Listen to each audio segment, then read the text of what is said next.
Good evening students, once again welcome to the YouTube channel of virtual academy.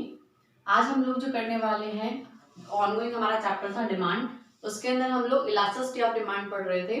So specifically आज हम elasticity of demand का second type and third type, that is income elasticity of demand and cross price elasticity of demand को complete करेंगे।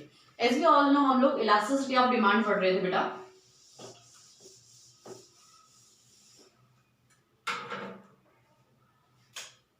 Demand के chapter में हमारा topic चल रहा था elasticity of demand.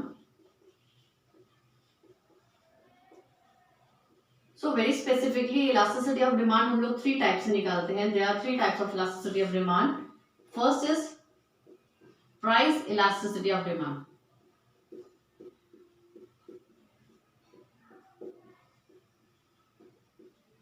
Second one is income elasticity of demand.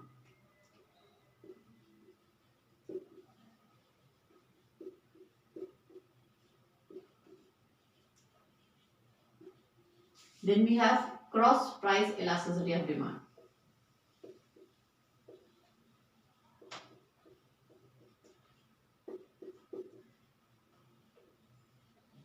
So these are 3 types of elasticity of demand जो हम लोग जो हमको इस चैप्टर में कवर अप करना है, out of which price elasticity of demand we have already completed. अगर आपको याद है तो हमने प्राइस इलास्टिसिटी ऑफ डिमांड के अंदर डिग्रीज ऑफ इलास्टिसिटी, उनके ग्राफ्स, उनकी शेड्यूल के साथ हमने उसको कवर अप किया है। डिग्रीज को हमने ग्राफ के साथ कवर अप किया है विद द वे कि हम लोग इसको कैसे कैलकुलेट करते हैं, that is by percentage change in demand divided by percentage change in price. Okay, it is denoted by elasticity of demand. Price elasticity of demand is denoted by ED, where E is capital and D is small, elasticity of demand. Okay, ये हमने already calculate किया हुआ है. So we have done this. What we have to do today is income elasticity of demand and cross price elasticity of demand. हमको आज ये दोनों methods समझने हैं कि ये दोनों elasticity क्या होती है. Now coming towards income elasticity of demand.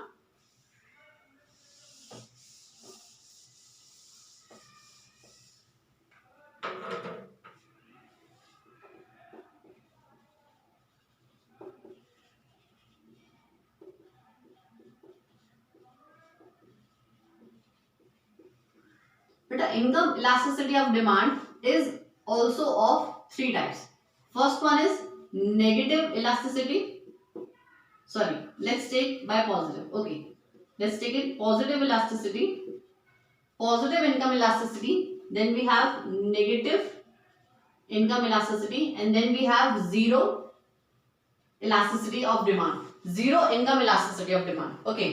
So elasticity क्या होता है, हमने ऑलरेडी बात करी है। इलास्टिसिटी का मतलब होता है डिग्री ऑफ चेंज, मतलब आपकी डिमांड में कितना चेंज आ रहा है due to change in income. Income elasticity of demand का मतलब क्या है, that how your demand changes due to change in income. Quantity आप कितनी बदल देंगे, अगर आपकी इनकम बढ़ रही है तो आप किसी भी गुड की डिमांड बढ़ाएंगे, घटाएंगे या फिर कुछ चेंज नहीं करेंगे। सो बाय दैट पॉइंट हम लोग ये 3 types of elasticity of demand पढ़ते हैं, इनकम इलास्टिसिटी ऑफ डिमांड पढ़ते हैं। कमिंग टुवर्ड्स पॉजिटिव, ठीक है, positive income elasticity of demand का मतलब क्या होता है बेटा, देखो positive income elasticity can be again of 3 type. Elasticity of demand हम लोग किस तरह से डिनोट करते हैं, it is EY. It could be EY could be equal to 1 where it is said to be unitary. Then EY it could be less than 1, मतलब less than 1, less than unitary or unitary, where EY is greater than 1, मतलब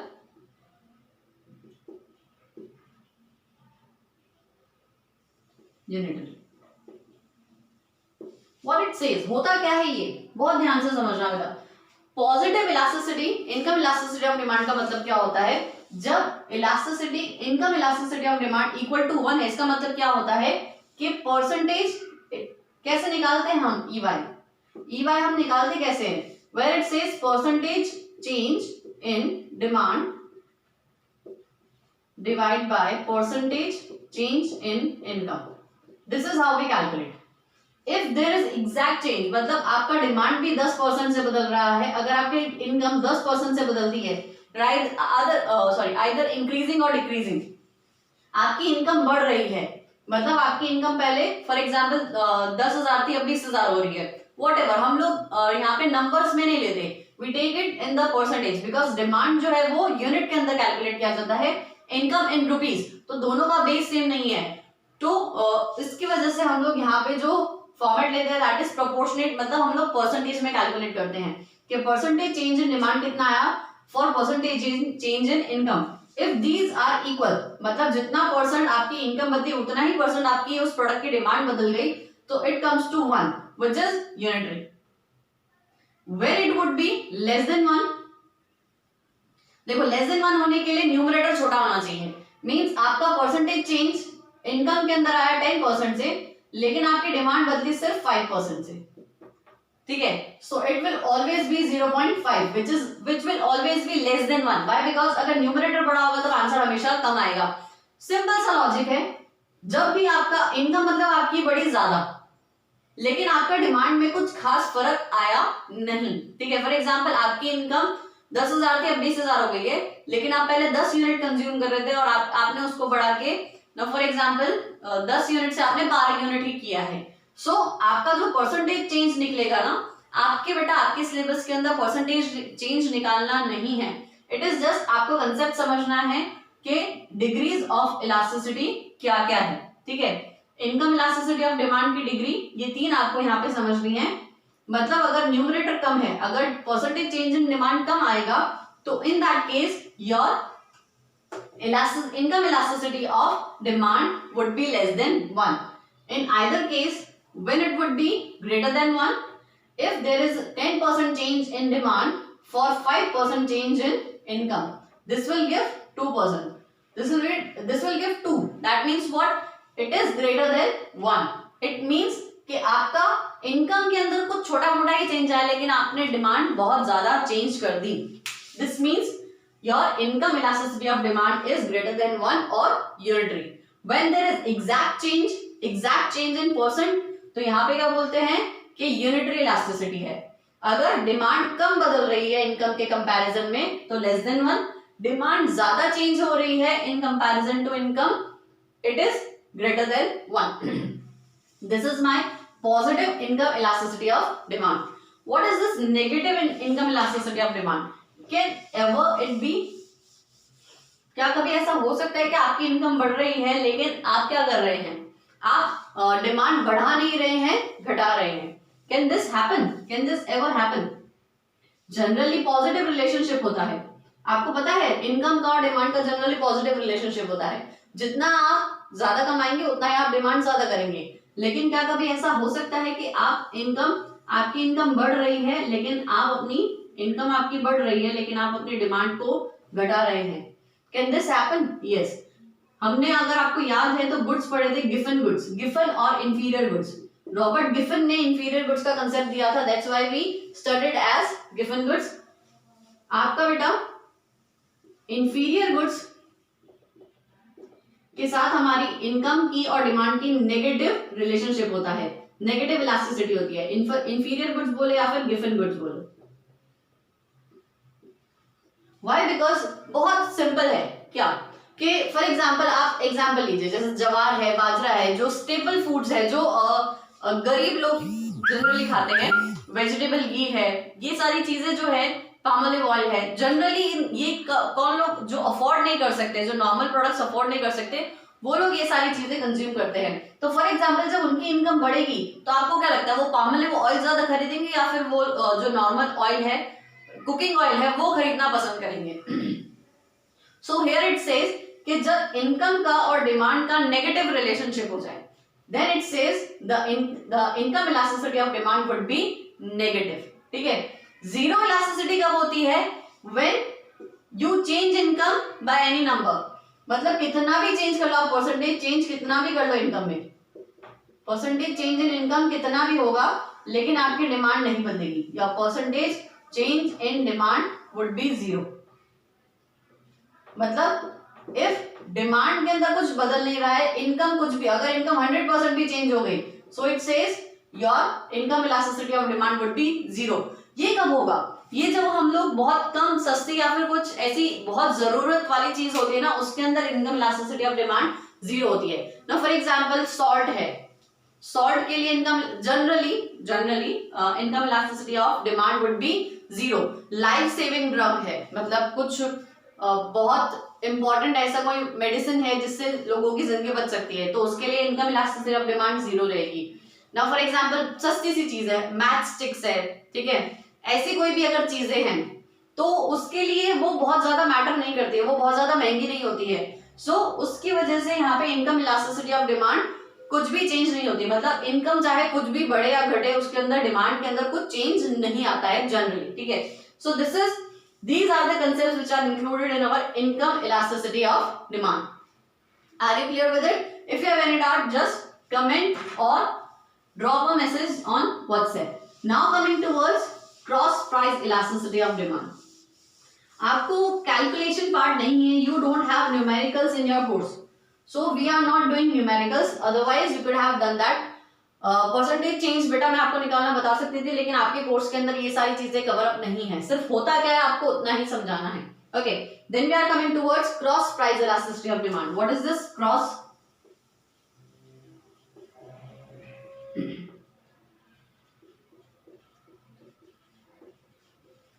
now cross price elasticity of demand बेटा निकलता है in the case of related goods. It is find out in the case of related goods. Goods can be related in two ways. It could be a substitute good. It could be a complementary good.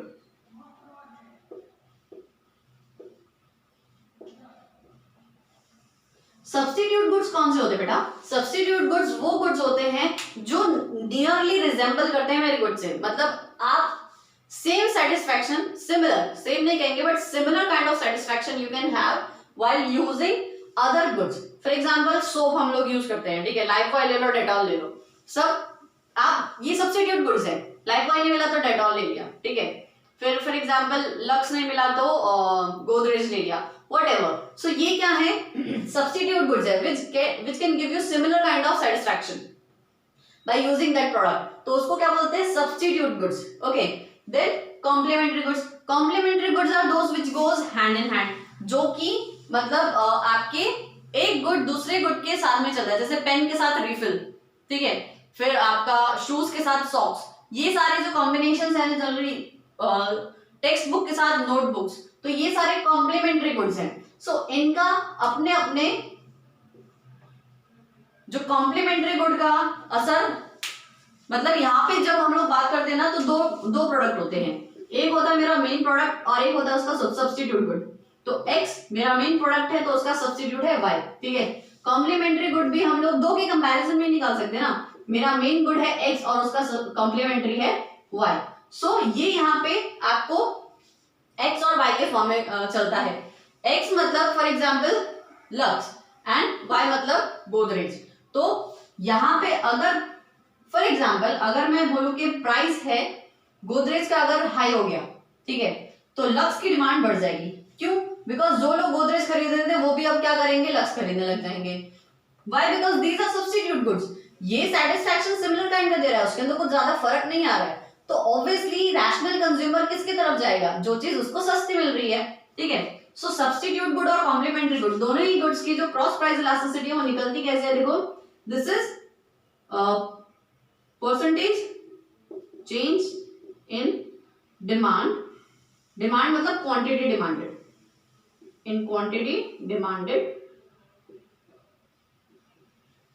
Of good X, मतलब demand देखी जाती है good x की, लेकिन यहाँ पे price किसका देखा जाता है? Percentage change in percentage change in price of good Y. Price देखा जा रहा है वाई का और डिमांड मतलब क्वांटिटी देखी जा रही है एक्स की, कि कितना वाई में कितना चेंज आता है, तो उसके कारण वाई के कितने प्राइस में चेंज आ रहा है, तो उसके कारण मेरा एक्स के डिमांड में कितना चेंज आ रहा है। This is how we calculate cross price elasticity of demand. Why it is said cross price elasticity? Price किसी और गुड का है लेकिन डिमांड किसी और गुड की है. Can you see this? This is why it is known as cross price elasticity of demand. Okay, this is it. आपके लिए कंसेप्ट इतना ही है बेटा. You don't have to calculate it. Then we have methods of measuring. Only you have to learn how many methods are there to calculate the price elasticity of demand. तो हमारे पास measuring price elasticity of demand we have 3 methods. Okay, elasticity of demand को measure करने के लिए कितने तरीके हैं हमारे पास?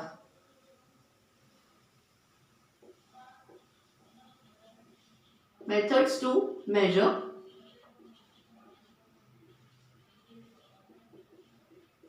elasticity of demand. Elasticity of demand को मेजर करने के लिए we have 3 methods. First one is proportionate method.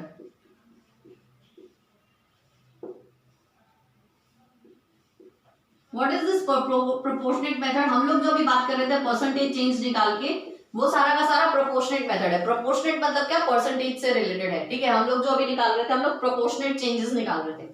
ठीक है, सो परसेंटेज चेंज वाला जो भी हमने अभी प्राइस इलास्टिसिटी ऑफ डिमांड भी इसी मेथड से हमने देखा, सीखा. फिर हमने जो इनकम इलास्टिसिटी है वो भी परसेंटेज चेंज के हिसाब से देखा. देन क्रॉस प्राइस इलास्टिसिटी हमने प्रोपोर्शनेट मेथड से ही देखा. We are not studied this total outlay method. Total outlay method हमने नहीं पढ़ा है. This is not in your syllabus either. इसको टोटल आउटले मेथड की जगह हम लोग टोटल एक्सपेंडिचर मेथड भी कह सकते हैं. आप किसी प्रोडक्ट के ऊपर अपना खर्चा कितना कर रहे हैं, प्राइस चेंज होने के बाद भी आप किसी प्रोडक्ट के ऊपर कितना खर्चा कर रहे हैं, क्या आपका खर्चा बढ़ा है, कम हुआ है या उतना ही रहा है. So by studying these things we can identify the elasticity. So this is the method of total outlay और total expenditure method of finding out elasticity of demand. Then next what we have, it is geometric method. Geometric method is there. Geometric method means graphical method होता है. Okay, bye graph आप देखते हैं कि आपका जो पहले इलास्टिसिटी था वो किस पॉइंट पे था. पहला आपका जो ग्राफ था वो जो आप डिमांड कर्व बनाते थे वो किस पॉइंट पे है और अब वो किस पॉइंट के ऊपर चला गया है. By that you calculate elasticity of demand through geometric method which is also not in your syllabus. You just have to learn कि आपके पास ये 3 मेथड्स है by which you can measure elasticity of demand. In depth ये तीनों method का calculation आपके syllabus में नहीं है, बट जस्ट एन इंट्रोडक्शन के ये 3 मेथड्स होते हैं. So this is it. आपका जो डिमांड का चैप्टर है it gets completed and from next class we will start supply. Okay, if there is any problem, if you have any kind of doubt और any kind of whatever you want, any kind of suggestion, ठीक है, तो आप please contact करिए, comment करिए उस video के अंदर, या फिर आप मेरे को अलग से व्हाट्सएप पे मैसेज करके बता सकते हैं. Okay, so this is it and see you tomorrow. Bye bye.